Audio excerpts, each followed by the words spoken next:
উত্তরা দিয়াবাড়ি গরুর হাট। অনেক গরু, তবে ক্রেতা নাই, বিক্রেতারা হতাশ।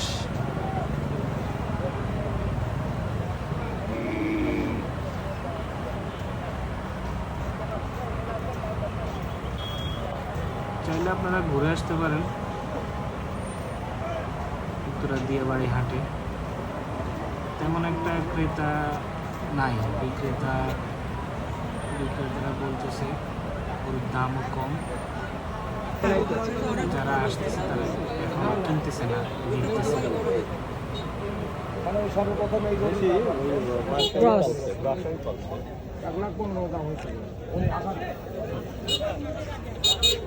অন্যদিকে দেখি ক্রেতা এবং বিক্রেতা, আপনারা কোনো প্রকার চালাকি করবেন না।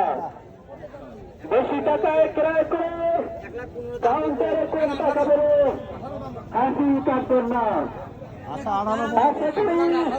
ওরকম কোনো ঘটনা আপনাদের দ্বারা ঘটবে না। ক্রেতা এবং বিক্রেতা, আপনাদের উদ্দেশ্যে বলতেছি, বেশি টাকায় ক্রয় করে